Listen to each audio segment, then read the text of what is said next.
پیارے پیارے اسلامی بھائیوں اور مدنی چینل کے ناظرین، پروگرام ہے شجرہ عالیہ قادریہ کے مشائخ۔ جی ہاں، ایک عظیم شجرہ ہے، ایک عظیم اسپرچول چین ہے، اور اس میں ایسے عظیم عظیم بزرگ ہیں کہ بندہ جب ان کا ذکر خیر سنتا ہے تو سر ادب سے جھک جاتا ہے۔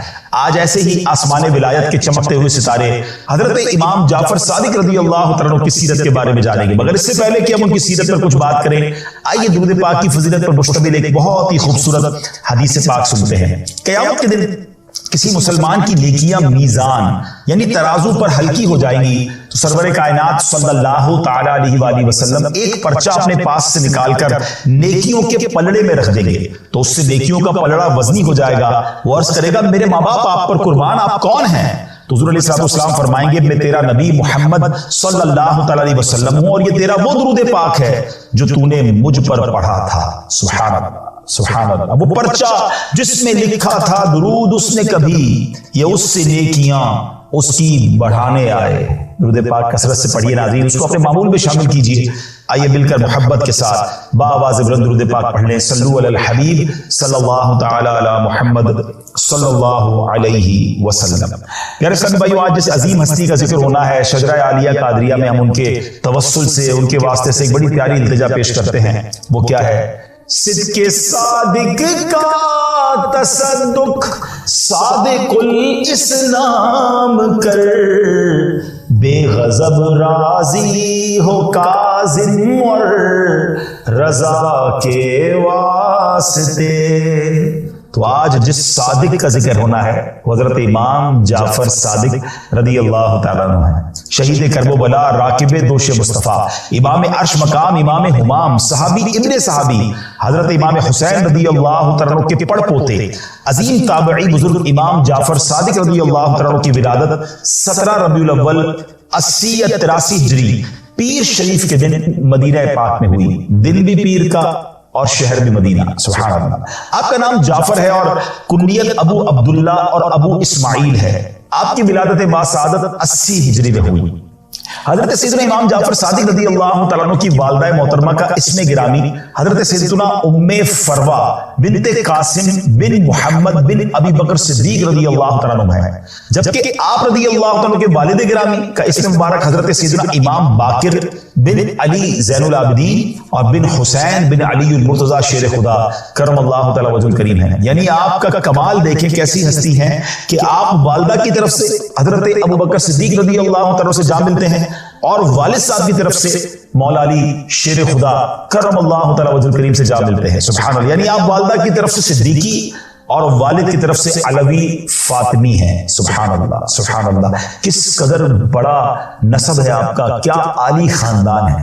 سچ گوئی کی وجہ سے آپ کو صادق کے لقب سے جانا جاتا ہے۔ اس کے علاوہ فاضل، طاہر بھی آپ رحمت اللہ تعالی کے القابات ہیں۔ آپ نے مدینہ منورہ کے مشک بار علمی فضا میں آنکھ کھولی، اپنے والد گرامی حضرت امام ابو جعفر محمد باقر اور حضرت سیدنا عبید اللہ بن ابی رافع، نواسہ صدیق اکبر حضرت سیدنا عروہ بن زبیر، حضرت سیدنا عطا اور حضرت سیدنا نافع علیہ الرحمہ کے چشمہ علم سے سیراب ہوئے۔ یعنی ان سب کی صحبتوں کا فیض آپ نے حاصل کیا، اور دو جلیل القدر صحابہ کرام حضرت سیدنا انس بن مالک اور سیدنا سہل بن سعد رضی اللہ تعالی عنہما کی زیارت سے مشرف ہونے کی وجہ سے آپ رحمت اللہ تعالی تابعی ہیں۔ یاد رکھیں، جو کوئی شخص ایمان کی حالت میں نبی پاک کا دیدار کر لے یا ان کی صحبت اٹھائے اور ایمانی کی حالت میں اس کا انتقال ہو جائے تو وہ صحابی ہو جاتا ہے، اور جو ایمان کی حالت میں کسی صحابی کا دیدار کر لے یا ان کی صحبت اٹھائے اور ایمان کی حالت میں ان کا وصال ہو تو وہ تابعی ہوتا ہے۔ ناظرین، ان کی دینی خدمات کتاب کی تصنیف سے زیادہ مشکل افراد کی علمی، اخلاقی اور شخصی تعمیر ہے، اور استاد کا یہ سب سے بنیادی کردار ہوتا ہے۔ حضرت امام جعفر صادق رحمت اللہ تعالی کی صحبت میں رہ کر کئی شاگرد امت کے لیے منارہ نور بنے۔ آپ کے علمی فیضان سے فیضیاب ہونے والوں میں آپ کے اپنے فرزند امام موسیٰ کاظم، پھر امام اعظم ابو حنیفہ، امام مالک، حضرت سفیان ثوری، حضرت سفیان بن عیینہ رحمت اللہ تعالی علیہ کی یہ نام سر فہرست ہیں۔ آپ نام دیکھیں کون سے ہیں، اتنے بڑے علم کے سمندر وہ آپ سے فیضیاب ہوئے، آپ ان کے استاد ہیں۔ اللہ اکبر، کیسا آپ کا فیضان جاری ہے۔ اچھا، آپ کی خوف خدا اور آپ کے معمولات کیسے تھے؟ خوش اخلاقی آپ کی طبیعت کا حصہ تھی جس کی وجہ سے مبارک لبوں پر ہمیشہ مسکراہٹ سجی رہتی تھی. جب کبھی ذکر مصطفیٰ ہوتا تو پیارے آقا علیہ السلام کی تعظیم اور ہیبت کی وجہ سے آپ کا رنگ زرد ہو جاتا. کبھی بے وضو حدیث بیان نہ فرماتے، نماز اور تلاوت میں مشغول رہتے یا خاموش رہتے. آپ کی گفتگو فضول گوئی سے پاک ہوتی. اللہ اکبر. ناظرین ذرا آپ سوچیں کہ کیا شاندار شخصیت ہے کہ آپ کی گفتگو جو ہے وہ فضول گوئی سے پاک ہوتی، زبان پر مسکراہٹ ہوتی، ذکر و درود ہوتا، اور آپ کے معمولات زندگی سے آباء و اجداد کے اوصاف جھلکتے تھے. نبی پاک کا ہی خاندان ہے نا. آپ کے رویے میں نانا جان نبی اکرم علیہ السلام کی شان کریمی معافی جھلکتی تھی. گفتار سے صدیق اکبر رضی اللہ عنہ کی حق گوئی کا اظہار ہوتا تھا اور کردار میں شجاعت حیدری نظر آتی تھی. آپ کس قدر معاف کرنے والے تھے. عفو و درگزر کی ایک جھلک ملاحظہ کیجیے. ایک مرتبہ غلام نے ہاتھ دھلوانے کے لیے پانی ڈالا تو وہ پانی ہاتھ کی بجائے کپڑوں پر گر گیا. آپ نے اسے نہ تو جھاڑا نہ ہی سزا دی، اسے معاف کیا، شفقت فرمائی، بلکہ آزادی کر دیا. اللہ اکبر. یہ نبی پاک کا کیسا خاندان ہے کہ غلطی کرنے والے پر زیادہ مہربان ہو جاتے ہیں، زیادہ شفقت فرماتے ہیں. اور نبی پاک علیہ السلام کے بارے میں شاعر لکھتے ہیں نا، آتا ہے فقیروں پہ انہیں پیار کچھ ایسا، خود بھیک دیں اور خود کہیں منگتا کا بھلا. کیا بات ہے، سبحان اللہ. عاجزی کیسی کہ آپ عالی نسب ہونے کے باوجود عاجزی کا پیکر تھے. ایک مرتبہ امام اعظم ابو حنیفہ رحمۃ اللہ تعالی کے عظیم شاگرد، بہت بڑے عالم و صوفی بزرگ حضرت داؤد طائی رحمۃ اللہ تعالی نے آپ سے ایک بار عرض کی کہ آپ اہل بیت ہونے کی حیثیت سے مجھے کچھ نصیحت فرمائیں. آپ خاموش رہے. دوبارہ عرض کی حضور اہل بیت ہونے کے اعتبار سے اللہ پاک نے جو آپ کو فضیلت بخشی ہے اس لحاظ سے آپ نصیحت کیجیے، آپ کے لیے ضروری ہے. یہ سن کر آپ نے فرمایا میں تو خود خوفزدہ ہوں کہ کہیں قیامت کے دن میرے جد امجد میرے آقا جناب رسول اللہ صلی اللہ علیہ وسلم میرا ہاتھ پکڑ کر یہ پوچھ نہ لیں کہ تو نے میری پیروی کا حق ادا کیوں نہ کیا. کیونکہ نجات کا تعلق نسب سے تو نہیں ہے کہ خاندان بڑا ہے تو بخشا جائے گا، اعمال صالحہ ضروری ہیں. اللہ اکبر. جب یہ عاجزی والے الفاظ حضرت داؤد طائی رحمۃ اللہ تعالی نے سنے تو وہ رو پڑے اور وہ کہتے ہیں کہ جن کے جد امجد اللہ پاک کے آخری نبی صلی اللہ علیہ وسلم ان کے خوف خدا کا عالم یہ تو میرا حال کیا ہوگا، میرا کیا بنے گا. اللہ اکبر. ناظرین یہ اللہ والوں کی ہی باتیں ہیں. ہم تو چند نمازیں پڑھ لیں، تھوڑا سا صدقہ خیرات کر دیں، کوئی دین کی خدمت کر لیں تو پیاری زمین پہ نہیں ہوتے. ہم سمجھتے دم درام ہم تو بہت بڑا دین کا کام کر رہے ہیں. یہ اس قدر بڑی شخصیات ہیں اور اللہ کے خوف سے لرزاں و ترساں رہتے تھے. کاش ان کے صدقے ہمیں بھی کچھ خوف خدا نصیب ہو جائے، ہمیں بھی کچھ اخلاص نصیب ہو جائے، ہمیں بھی اللہ کی بارگاہ میں پیش ہونے کا کوئی خیال آ جائے اور ہم اپنے اعمال کی اصلاح کرنے میں کامیاب ہو جائے. امام جعفر صادق ظاہری اور باطنی علوم کے جامع تھے اور ریاضت و عبادت اور مجاہدے میں مشہور تھے. مالکیوں کے عظیم پیشوا حضرت سیدنا امام مالک رحمۃ اللہ تعالی نے فرماتے ہیں میں ایک زمانے تک امام جعفر صادق رحمۃ اللہ تعالی کی خدمت بابرکت میں آتا رہا. میں نے ہمیشہ آپ کو 3 عبادتوں میں سے کسی ایک میں مصروف پایا. یا تو آپ نماز پڑھتے ہوئے نظر آتے، یا تلاوت قرآن میں مشغول ہوتے، یا پھر روزہ دار ہوتے. یعنی 3 میں سے کسی ایک عبادت پہ آپ مصروف رہتے تھے. ہم غور کریں، ہم میں سے بہت سارے وہ جو کسی نہ کسی گناہ میں مصروف ہوتے ہیں، جن کو دیکھو کبھی یہ گناہ کر رہے ہوں گے، کبھی یہ غفلت کا کام اس میں نہیں ہوگا تو یہ کر رہے ہوں گے. اور اللہ والوں کی لائف ڈسکرائب کیسے ہو رہی ہے، ڈیفائن کیسے ہو رہی ہے، بیان کیسے ہو رہی ہے کہ 3 میں سے کوئی کام کر رہے ہوں گے، یا تو روزہ دار ہوں گے، یا تلاوت کر رہے ہوں گے، یا نماز پڑھ رہے ہوں گے. کاش میرے اور آپ کے معمول بھی ایسے صاف ستھرے ہو جائے. اچھا سخاوت کیسی کہ آپ لوگوں کو اس قدر کھلاتے کہ اہل خانہ کے لیے بھی کچھ باقی نہ رہتا تھا. اور یہ نبی پاک کی اداؤں کا ایک حصہ انہیں ملا ہے کہ میرے آقا جواد ہے نا، بعض اوقات اپنی ذات پر خرچ نہ فرماتے، دوسروں پہ خرچ فرماتے اور خوب عطا فرماتے. سبحان اللہ. اچھا آپ کی ایک اور کرامت سنیے گا. خلیفہ منصور نے ایک بار اپنے بیٹوں کو حکم دیا کہ امام جعفر صادق کو میرے روبرو پیش کرو تاکہ میں ان کو قتل کر دوں. وزیر نے منع کیا کہ دنیا کو خیر آباد کہہ کر جو شخص عزلت نشین ہو گیا اس کو قتل کرنے کا کیا فائدہ، وہ تو ویسے دنیا چھوڑ چکے ہیں، وہ عبادت میں مصروف رہتے ہیں. خلیفہ نے غضبناک ہو کر کہا کہ میرا حکم ماننا ضروری ہے، انہیں لے کر آؤ. حضرت امام جعفر صادق کو جب لایا گیا تو جیسے ہی وہ دربار میں آئے تو منصور نے اپنے غلاموں کو پہلے کہہ دیا جیسے بھی سر سے تاج اتاروں نا تم نے امام جعفر صادق رضی اللہ تعالیٰ کو قتل کر دینا ہے. مگر جب امام جعفر صادق اس کے دربار میں آئے تو آپ کی عظمت و جلال نے خلیفہ کو اس قدر متاثر کیا کہ وہ پہلے تو استقبال کے لیے کھڑا ہو گیا، نہ صرف صدر مقام پر حضرت امام جعفر صادق کو بٹھایا بلکہ آپ کے سامنے بیٹھ کر عرض کرنے لگا حضور کو میرے لیے حکم فرمائے، کوئی آپ نے ارشاد ہو تو فرمائے. تو آپ نے فرمایا میری سب سے اہم ضرورت اور حاجت یہ ہے کہ آئندہ کبھی مجھے دربار میں نہ بلانا، میری عبادت اور ریاضت میں خلل واقع ہوتا ہے. منصور نے وعدہ کیا کہ حضور پھر کبھی آپ کو تکلیف نہیں دوں گا، بڑی عزت کے ساتھ بڑے احترام کے ساتھ آپ کو رخصت کیا۔ اس کے بعد خلیفہ منصور 3 دن تک بے ہوش رہا، اتنا اس کے اوپر روب طاری ہو گیا کہ وہ 3 دن تو بے ہوش رہا۔ خلیفہ کی حالت دیکھ کر وزیر اور غلام حیران، جب وہ ہوش میں آیا تو پوچھا کہ آپ نے تو کہا تھا کہ قتل کرنا ہے، اور جب وہ آئے تو آپ تو ان کے آگے بچھے جا رہے تھے، اتنی عزت دی ان کو آپ نے۔ تو وہ کہہ رہے ہیں بات یہ کہ جب امام جعفر آئے تھے نا، تشریف لائے تھے، تو ان کے ساتھ ایک بہت بڑا اژدہا مجھے نظر آ رہا تھا، اتنا بڑا اس کا منہ تھا کہ وہ مجھے میرے پورے چبوترے میرے پورے اسٹیج کو بھی کھا جاتا، اور اس نے مجھے کہا کہ اگر تم نے ذرا سی بھی گستاخی کی تو چبوترے سمیت تمہیں نکل جاؤں گا۔ مجھ پر ایسی دہشت طاری ہو گئی اور میں نے آپ سے معافی مانگی۔ اللہ اکبر۔ ناظرین ذرا سوچئے یہ مقام ہے آپ کا کہ اللہ والوں کی طرف کوئی میلی نظر دیکھتا ہے، وہ احادیث میں مضمون ملتا ہے کہ اللہ کے کسی ولی سے دشمنی کرے تو اللہ اسے اعلان جنگ فرماتا ہے۔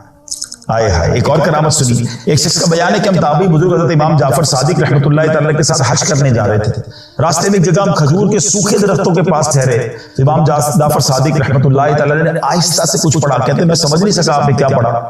آپ نے سوکھے ہوئے درختوں سے فرمایا اللہ پاک نے جو ہمارے لیے تم میں جو ہمارے لیے رزق پیدا فرمایا وہ ان میں سے ہمیں کھلاؤ۔ اس وقت میں نے دیکھا کہ کھجوروں کے گچھے آپ رحمۃ اللہ تعالی کی طرف جھک رہے ہیں، سوکھے درخت تھے اور کھجوروں کے گچھے جھک رہے ہیں۔ آپ نے مجھ سے فرمایا کھاؤ، میں نے اس سے پہلے اتنی مزیدار کھجوریں کبھی نہیں کھائی تھی۔ وہ بزرگ کہتے ہیں میں نے اس سے پہلے اتنی مزیدار کھجوریں کبھی نہیں کھائی۔ حضرت سیدنا امام جعفر صادق کیسے مستجاب الدعوات تھے، آپ دعا کرتے وہ کیسے قبول ہوتی تھی۔ ایک آدمی آپ کے پاس آیا، کہتا ہے حضور دعا کر دے اللہ مجھے اتنا مال دے کہ میں ہر سال بہت سے حج کروں، میں بہت سے حج کروں۔ آپ نے دعا کی اللہ اسے بکثرت مال دے دے، اتنا دے دے کہ زندگی میں 50 حج کرے۔ چنانچہ سے اتنا مال ملا کہ اس نے پورے 50 حج کیے۔ 51 بار جب حج پر گیا تو جحفہ کے مقام پر غسل کے لیے نہر میں گیا تو پانی کی تیز موجیں اسے بہا کر لے گئی اور وہ اسی میں ڈوب کر فوت ہو گیا۔ اللہ اکبر۔ ناظرین آپ دیکھیں یہ دعا کیسی تھی کہ 50 حج اسے نصیب ہوئے۔ حضرت سیدنا امام جعفر صادق رحمۃ اللہ تعالی مکہ پاک میں ایک دن کہیں تشریف لے جا رہے تھے تو راستے میں اپنی گائے کے مرنے پر ایک عورت رو رہی تھی۔ آپ رحمۃ اللہ تعالی نے فرمایا کیا تم یہ چاہتی ہو کہ اللہ پاک تمہاری گائے زندہ فرما دے؟ عورت نے عرض کیا آپ ہم سے اس طرح مذاق کرتے ہیں، حالانکہ میں پہلی مصیبت میں ہوں، میری گائے مر گئی ہے، میں رو رہی ہوں اور آپ مجھے کہہ رہے ہیں کہ گائے زندہ اللہ پاک کر دے۔ تو آپ نے فرمایا میں مذاق نہیں کر رہا، اور پھر آپ رحمۃ اللہ تعالی نے دعا فرمائی اور اس گائے کے سر اور پاؤں کو پکڑ کر ہلایا تو وہ جلدی سے اٹھ کھڑی ہوئی۔ سبحان اللہ۔ چاہیں تو اشاروں سے اپنی کایا ہی پلٹ دیں دنیا کی، یہ شان ہے ان کے غلاموں کی، سرکار کا عالم کیا۔ سبحان اللہ۔ اب آپ کچھ ارشادات سنتے ہیں۔ سیدنا امام جعفر صادق رحمۃ اللہ تعالی نے تقویٰ سے فرماتے کہ تقویٰ سے افضل کوئی زاد راہ نہیں، خاموشی سے بہتر کوئی چیز نہیں، جہالت سے بڑھ کر کوئی نقصان دہ دشمن نہیں، اور جھوٹ سے بڑی کوئی بیماری نہیں۔ ناظرین یہ بات سمجھنی ہے کہ آپ خود صادق ہیں، اتنا سچ بولتے کہ صادق فرق کہلاتے، اور فرمارے جھوٹ سے بڑھ کر کوئی بیماری نہیں۔ مگر آج ہمارے معاشرے کا کیا حال ہے؟ پہلے تو کبھی کبھی لوگ جھوٹ بولتے تھے، اب ایسا لگتا ہے کبھی کبھی سچ بولتے ہیں۔ اتنا جھوٹ عام ہو گیا، اتنا جھوٹ عام ہو گیا، اور یہ جھوٹ ہمارے معاشرے کو دیمک کی طرح کھا رہا ہے۔ ہم تو سچے نبی کی امتی ہیں نا، مسلمان ہو کر کیسے جھوٹ اختیار کر سکتے؟ یہ جھوٹ برائیوں کی یوں سمجھیے جڑ ہے۔ نبی پاک علیہ السلام کی بارگاہ میں ایک شخص آیا، کہتا ہے حضور میں اسلام قبول کرنا چاہتا ہوں مگر میں اتنے سارے گناہ اتنی ساری برائیاں نہیں چھوڑ سکتا۔ نبی پاک نے فرمایا بس جھوٹ نہ بولنا۔ اس نے کہا ٹھیک یہ تو آسان ہو گیا، شراب بھی پیتا تھا، بدکاری بھی کرتا تھا، چوری چکاری بھی کرتا تھا، اس کو فرمایا جھوٹ نہیں بولنا۔ اس نے کہا ایمان لے آیا۔ دوسرے دن شراب پینے کے لیے جب شراب کھانے میں گیا تو سوچنے لگا میں شراب پی تو لوں گا، نبی پاک کے پاس آ کر جب پوچھیں گے کیا کیا تو میں کیسے بتاؤں گا میں شراب نہیں کرا۔ شراب پینے سے رک گیا۔ بدکاری کے لیے گیا، اسے خیال آیا کہ اگر میں نے کر لیا تو نبی پاک فرمائیں گے کہاں سے آؤ تو کیا بتاؤں گا، جھوٹ بولنے کا تو منع کیا ہے۔ بدکاری سے رک گیا، ایک ایک کر کے سارے گناہوں سے بچتا گیا۔ شام جب نبی پاک کی بارگاہ میں آیا تو عرض کرتا حضور آپ نے تو ایک گناہ سے روکا تھا، اس کی برکت سے میں سارے گناہوں سے بچ گئے۔ سچ بولے ناظرین، جی ہاں سچ کی برکتیں بہت زیادہ ہیں۔ آپ کی روزی میں برکت ہو جائے گی، آپ کے چہرے پہ نور آ جائے گا۔ ہاں سچے کے چہرے پہ نور ہوتا ہے، اس کا چہرہ بڑا حشاش بشاش فریش، جھوٹا بڑا مضطرب ہوتا ہے، ہاں بڑا بے چین ہوتا ہے، اس کے چہرے پہ رونق نہیں ہوتی۔ نبی پاک کا چہرہ دیکھ کر تو لوگ کہتے ہیں کسی جھوٹے کا چہرہ نہیں ہو سکتا، کلمہ پڑھتے مسلمان ہو جاتا۔ ایک طرف تم کہتے ہیں سچی بات سکھاتے ہی ہیں اور اس نبی کی امتی ہو کر جھوٹ بولتے ہیں۔ امام جعفر صادق رحمۃ اللہ تعالی کی زندگی سچ پر مبنی، صادق کہلاتے آپ، صادق آقا کے خاندان سے ہیں۔ کیا مجھے کوئی صادق کہتا ہے؟ آپ کو کوئی صادق کہتا ہے کہ یہ بندہ سچا ہے؟ سوچئے ہمارے بارے میں لوگ کیا کہتے ہیں۔ کاش لوگ کہیں کہ یار ہے پر اچھا امتی، بولتا ہے تو سچ بولتا ہے، جھوٹ نہیں بولتا۔ اللہ کرے کہ دل میں اتر جائے میری بات، سبحان اللہ۔ اور پھر حضرت ابوبکر صدیق اور حضرت عمر فاروق سے کیسا پیار تھا کہ حضرت امام جعفر صادق فرماتے ہیں کہ انا بریء ممن ذکر ابا بکر و عمر الا بخیر، یعنی اس شخص سے میرا کوئی واسطہ نہیں جو امیر المومنین حضرت سیدنا ابوبکر صدیق رضی اللہ تعالیٰ عنہ اور سیدنا عمر فاروق رضی اللہ تعالیٰ عنہ کا ذکر خیر و خوبی کے ساتھ نہ کرے۔ اللہ اکبر، آپ سوچیں کہ کس قدر کمال کی فرمان ہے، اور یہ صحابہ اور اہل بیت کا کمال کا آپس میں انٹریکشن تھا کہ وہ ایک دوسرے سے کس قدر پیار کرتے تھے۔ امام جعفر صادق رحمۃ اللہ تعالی علیہ ایک کمال کی ایک اور فرمان عطا فرمایا، میں سمجھتا ہوں یہ دوست بنانے والے، فرینڈ سرکل بنانے والوں کے لیے تو شاندار مدنی پھول ہے۔ اور سے سنیے کس کو دوست بنانا ہے، کس کی صحبت میں بیٹھنا ہے۔ آپ فرماتے ہیں 5 قسم کے آدمیوں کی صحبت اختیار نہ کرو۔ نمبر 1، بہت جھوٹ بولنے والا شخص، کیونکہ تم اس سے دھوکہ یعنی چیٹنگ کھاؤ گے، اور وہ سراب یعنی صحرا میں پانی کی طرح نظر والی ریت جیسا ہے، وہ دور والے کو تیرے قریب کر دے گا اور قریب والے کو دور کر دے گا۔ یعنی جھوٹ بولنے والے سے دوستی نہیں کرنی ہے۔ واقعی وہ بعض اوقات جھوٹی باتیں کر رہا ہوتا ہے، بندے کو اتنے آسرے دے رہا ہوتا ہے کہ انسان پریشان رہتا ہے، ایسا دوست کس کام؟ تو جھوٹا دوست نہیں ہونا چاہیے۔ تھوڑا بے وقوف آدمی اس کی صحبت میں بھی نہ بیٹھو، کیونکہ اس سے تمہیں کچھ حاصل نہیں ہوگا۔ وہ تمہیں نفع پہنچانا چاہے گا لیکن نقصان پہنچا بیٹھے گا۔ بے وقوف جو ٹھہرا، وہ آپ نے واقعہ سنا ہوگا نا کہ ایک بندہ جو ہے اس کا ایک ریچھ اس کا دوست تھا اور بڑی محبت کرتا تھا اس سے، وہ ریچھ سے بڑی محبت کرتا تھا۔ ایک دن وہ جا کر سویا تو بار بار اس کی ناک پہ مکھی بیٹھتی تھی، ریچھ اسے اڑاتا تھا کہ میرا دوست سو رہا ہے، دوبارہ مکھی بیٹھی، دوبارہ اڑایا، 3-4 بار اس نے کیا۔ بعد میں ریچھ کو بڑا غصہ آیا کہ مکھی بار بار میرے دوست کو تنگ کر رہی ہے، بہت بڑا پتھر اٹھا کے لایا اور آخر کار اس نے مکھی کو مارنے کے لیے پتھر پھینکا۔ مکھی تو نہ جانے کہاں گئی، دوست چلا گیا، کیونکہ بے وقوف تھا۔ تو بے وقوف سے دوستی نہیں ہونی چاہیے۔ نمبر 3، بخیل، کنجوس سے بھی دوستی نہیں ہونی چاہیے، کیونکہ جب تمہیں اس کی ضرورت ہوگی تو وہ دوستی ختم کر دے گا۔ موقع پڑے، کوئی ضرورت پڑے تو دوست ساتھ ہی نہ دے تو کس کام کا وہ دوست؟ تو سخی ہونا چاہیے دوست، بخیل نہیں ہونا چاہیے۔ نمبر 4، بزدل شخص، اس سے بھی دوستی نہیں ہونی چاہیے، کیونکہ یہ شخص مشکل وقت میں تمہیں چھوڑ کر بھاگ جائے، اور ایسا ہوتا ہے جب کوئی مشکل وقت آتا ہے تو پہلے ہی وہ بزدل تھا تو ہم سے پہلے بھاگ جاتا ہے۔ نہیں، بہادر دوست ہونے چاہیے۔ فرمایا فاسق شخص، کیونکہ وہ تمہیں ایک لقمے یا اس سے بھی کم قیمت میں بیچ دے گا۔ کسی نے پوچھا لقمے سے کم کیا ہے؟ فرمایا لالچ رکھنا اور اسے نہ پانا۔ یعنی فاسق جو ہوتا ہے نا، جو اللہ کا نافرمان ہے، وہ ہمارا فرما بردار کیسے ہو سکتا ہے؟ تو ہمیں اللہ والوں سے دوستی کرنی ہے، نیک لوگوں سے پیار کرنا ہے۔ بہرحال اللہ کرے یہ باتیں سمجھ آ جائے اور ہم دوست بناتے ہوئے اس کا خیال رکھیں۔ امام جعفر صادق رحمۃ اللہ تعالی کو 68 برس کی عمر میں 15 رجب المرجب 148 ہجری کو کسی بد نصیب نے زہر دیا جو ان کی شہادت کا سبب بنا۔ حضرت امام جعفر صادق رحمۃ اللہ تعالی کا مزار پر انوار جنت البقیع میں اپنے والد محترم سیدنا امام باقر رحمۃ اللہ تعالی کے پہلو میں ہے۔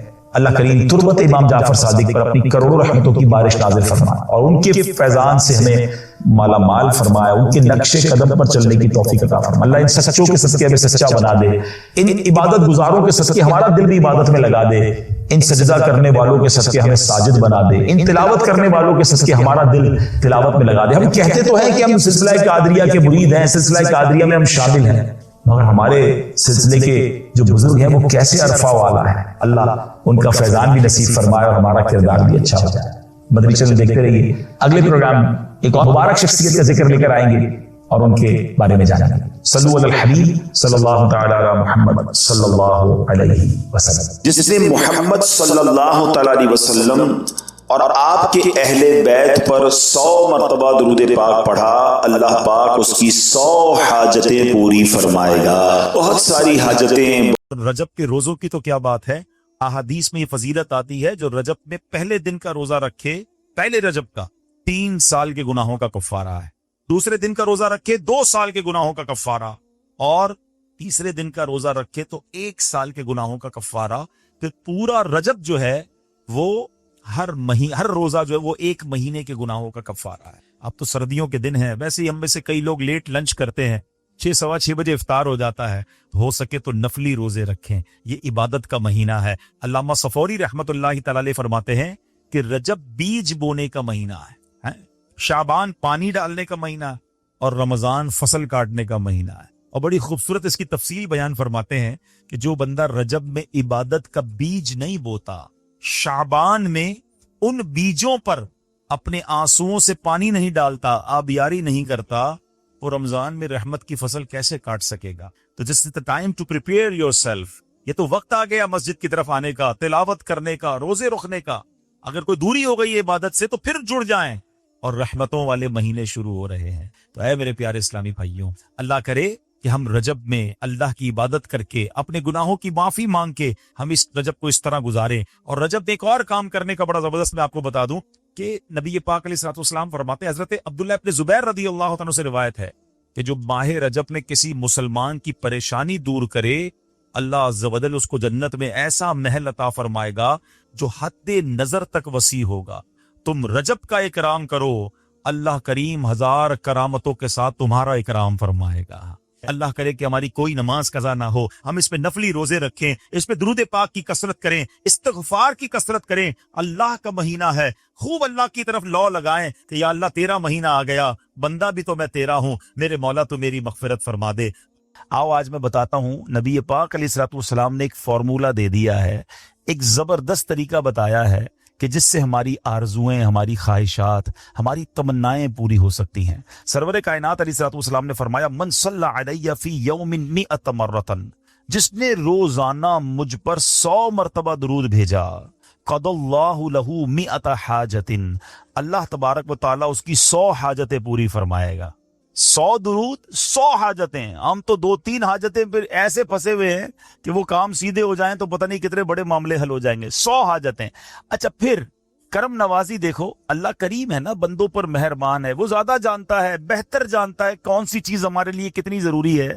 تو پھر آقا فرماتے ہیں 70 منہا لآخرتہ و30 منہا لدنیا.